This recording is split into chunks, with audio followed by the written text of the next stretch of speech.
माझ्या वडिलांनी लहानपणापासून ज्यावेळेस मी शाळेत होतो, मला एमपीएससीचा पण समजत नव्हता. बरं. त्यावेळेसपासून मला सांगितलं होतं, "तुला अधिकारी व्हायचंय."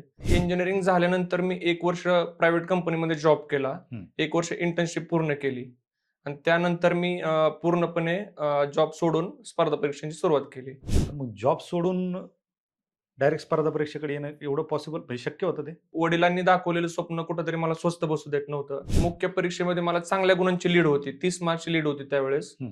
परंतु मैदानी चाचणीची प्रॅक्टिस करत असताना माझ्या गुडघ्याला दुखापत झाली. बरं. लाँग जंप टाकताना माझ्या गुडघ्याचा लिगामेंट टिअर झाला. हं. मग त्यामध्ये माझे 3 महिने गेले ग्राउंडचे. मैदानी चाचणी पार न करता आल्यामुळं माझा 2022 मध्ये रिझल्ट गेला. चुकांमधूनच शिकत गेलो. हं. ॲक्चुअली स्पर्धा परीक्षा करत असताना जरी तुम्ही कोचिंग नाही लावली, तरी तुम्हाला एक चांगला मेंटॉर असणं गरजेचं असतं. माझ्या कुटुंबातला मी एकमेव कर्ता पुरुष आहे.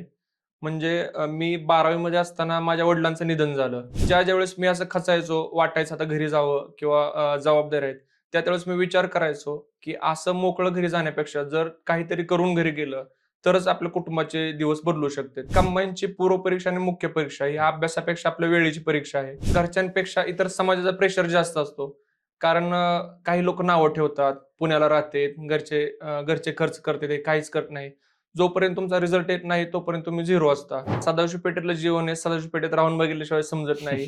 गावाला गेल्यावर बाहेर फिरायचं म्हणलं की मला नको वाटायचं. म्हणजे का बरं? कुठल्या कार्यक्रमात जायचं, कुणा समोर जायचं, कुणाला भेटायचं म्हणलं तर नको वाटायचं. का?